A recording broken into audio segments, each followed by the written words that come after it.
एक छोटे से गांव में आर्या नाम की एक लड़की रहती थी। उसके पिता किसान थे और माँ सिलाई का काम करती थी। घर की आर्थिक स्थिति बहुत अच्छी नहीं थी, लेकिन आर्या पढ़ाई में बहुत मेहनती थी। एक दिन स्कूल में अध्यापिका ने बच्चों से पूछा, बड़े होकर तुम क्या बनना चाहते हो? किसी ने डॉक्टर कहा, किसी ने इंजीनियर और किसी ने शिक्षक। आर्या ने खड़े होकर कहा, मैडम, मैं आईएएस अधिकारी बनना चाहती हूँ। पूरी कक्षा उसकी तरफ देखने लगी। एक बच्चा हंसते हुए बोला, तुम आईएएस, इसके लिए तो बहुत पैसे और बड़े शहर की पढ़ाई चाहिए। आर्या को बुरा लगा, लेकिन उसने जवाब नहीं दिया। उसने मन ही मन कहा, मैं अपनी मेहनत से साबित करूंगी कि सपना देखने के लिए बड़े शहर में पैदा होना जरूरी नहीं है। उस दिन से आर्या ने रोज थोड़ा थोड़ा पढ़ना शुरू किया। उसके पास महंगी किताबें नहीं थी, इसलिए वह स्कूल की लाइब्रेरी से किताबें लाती और पुराने अखबार पढ़ती। सुबह वह घर के काम में माँ की मदद करती, दिन में स्कूल जाती और शाम को पढ़ाई करती। कई बार बिजली चली जाती, तब आर्या लालटेन की रोशनी में पढ़ती। एक रात उसके पिता ने कहा, बेटी, इतना मत पढ़ा कर, आंखें थक जाएंगी। आर्या मुस्कुराकर बोली, पिताजी, थोड़ी मेहनत आज कर लूंगी ताकि कल हमारा जीवन थोड़ा बेहतर हो सके।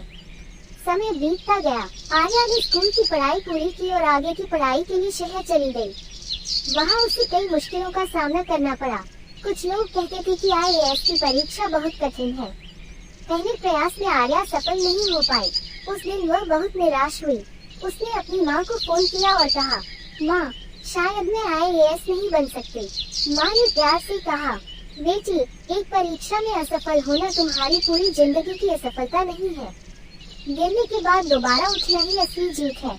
आर्या ने अपनी गलतियों को समझा।